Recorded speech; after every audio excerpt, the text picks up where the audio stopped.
Alright, so here's the building, and we're planning on demolishing this thing. So in order to demolish it, the electric has to be disconnected from the building, and then I have to have an inspection that they can say that yes, it's safe to tear the building apart.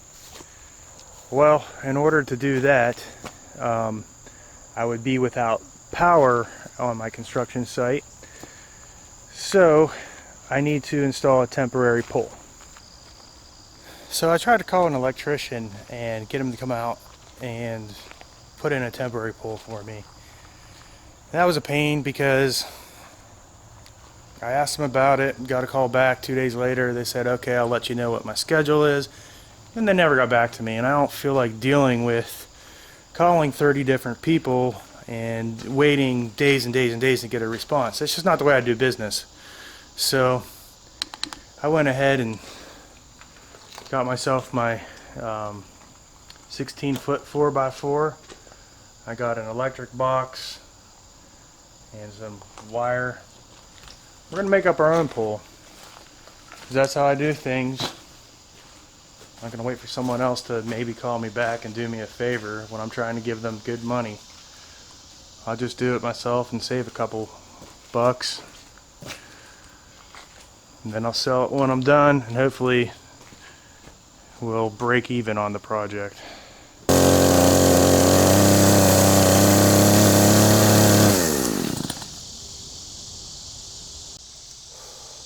Oh yeah guys, Tornado Tim just came through.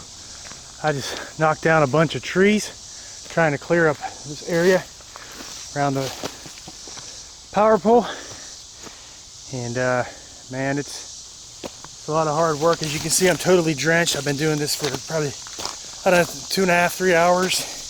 It's super humid today, and I'm still making progress, which is good. So just got this big tree, got him down, about to take a break, but I got to keep cleaning up.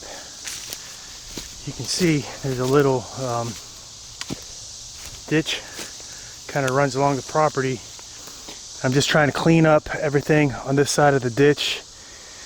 It just seems like that's the most overgrown area. I kind of like to be able to see into the woods like this, so just get some of the underbrush from the edges scraped away, and then I'll have to clean up some stuff in there, but making good progress. It's hot. I'm gonna take a break, yeah, and I have to keep digging because we have all this left to do. I'm just trying to get this ugly, all the dead branches out. I think this orange marker is kind of where I wanted the shop to go, the new building, so you can see how much bigger it's going to be. And I got to clear this out to make some room. I like to have enough room to be able to like pull a car or park a trailer on the side of the shop, so that it can kind of be out of sight, out of mind. You know what I'm talking about? So I'll have to clear those trees out, and that should help out with that situation. Alright guys, moving on to the next project of the day. I got some wood here and some tools, and look at this guy. It's our temporary power meter. So we're going to install this on a 16-foot pole, and the idea is that we have power out at the property after we disconnect the meter from the shop, and hopefully they'll transfer everything over, so I still have power at the property, but the power going to the shop will be disconnected because I'm going to tear that thing down, and I don't want to have anyone die doing that. So that's the plan. So now I got to make this temporary power pole, and I started off with a 16-foot pole. I'm just following the diagram I found on the Duke Energy site. Hopefully that passes everything. We'll see what happens. But I just marked it off 3 feet. That's how deep you need it. And then 8 feet or 5 feet from there is where the center of the meter is supposed to be, between 4 and 6 feet. So I'll do it at 5 feet right in the middle to make everyone happy. So hopefully I can get this banged out real quick. Then we'll have to dig a hole, put it in, and then get a permit and have the guys from county come out, inspect it. Then after that happens, we can get the meter changed over from the building to the temporary pole. Hopefully that all works good. Yeah, so let's get digging on this project. Alright guys, I worked late last night on the temporary power pole. And it started raining and it was dark, so I didn't really record anything. But here's what I ended up with. Here's the pole. We got it marked at 3 feet right there. Here's the hole it's going in, 3 feet deep. Perfect. So we got our, I think it's number 6 copper. This will go to our ground post. Coming up to our box, we got 3 GFCI outlets, and we got our breakers here. There's where the meter goes. Now this is a ring type. The meter on the shop is ringless. I don't know if that's going to be a problem or not. Hopefully they can just put it in a ring meter and we'll be fine. Next, this is 1.5 inch stuff. So this is a offset bracket to get this pipe close to the post. 1.5 inches. So it goes up, and you can see I made these connections in here. Right there, 2 gauge. And there's one in there for the neutral. Okay. Sorry, 2/0, not 2 gauge. Anyway, coming up to a weatherhead. So the weatherhead, this mark right here is going to be 12 feet above the ground, or sorry, yeah, 12 feet above the ground. So this is about a 6-foot deal. The center of the meter is a foot lower than that pipe, so 12 feet above the ground. Weatherhead, left 3 feet of wire, and then up here, here's our whatever cable support for the company to tie into.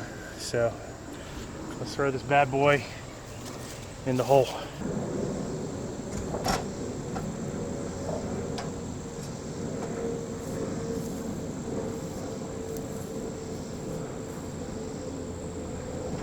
Kind of heavy. Let's get it up there.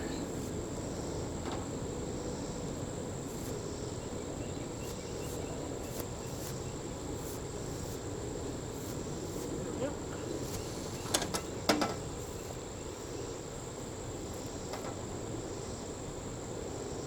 Perfect. In the hole.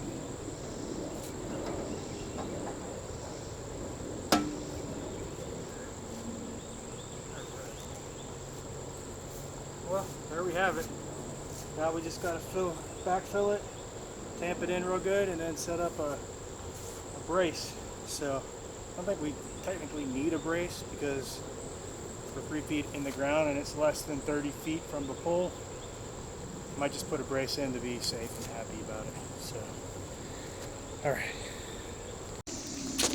Hell yeah, guys. Project complete. Look at that.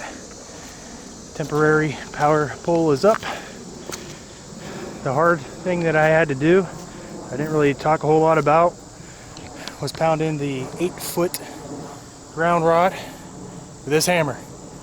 So it took about 25 minutes or so, and I just kept pouring a little bit of water on it, wiggling around, and kept on digging, and it went in. So we got this thing up. It's pretty sturdy. I braced it. Should be good to go.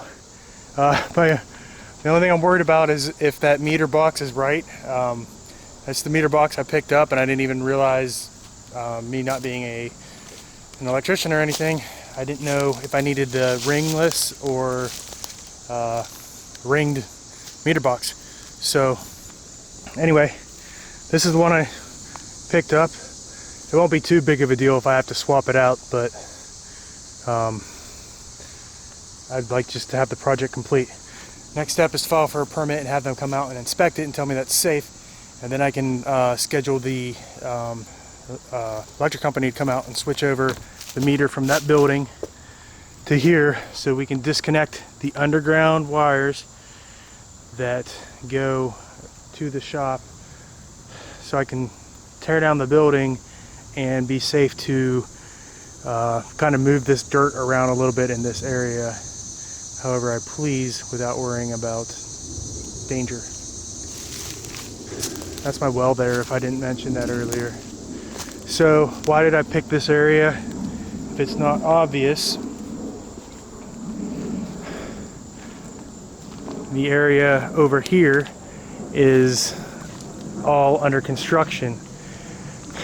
This orange marker, it's 811, call before you dig, sprayed this red, but I was dragging that away with the trees. So I went ahead and put the marker in there so I'd remember where the power line went. So I couldn't put the pole anywhere in that area. It had to be within 30 feet of that pole. So this was out of the way enough for me to be within 30 feet out of the area I need to work, and as close as I can get it to the shop to supply power to you know, whatever tools and stuff that I need. So that's what we're doing with that. Hopefully it all passes quickly and we can get on to the next step. I put another post in today just a couple minutes ago, just to post my permits and a construction zone sign or whatever. So that'll be going up. But that's it for today, man. I'm tired, but it just feels good to be making some progress.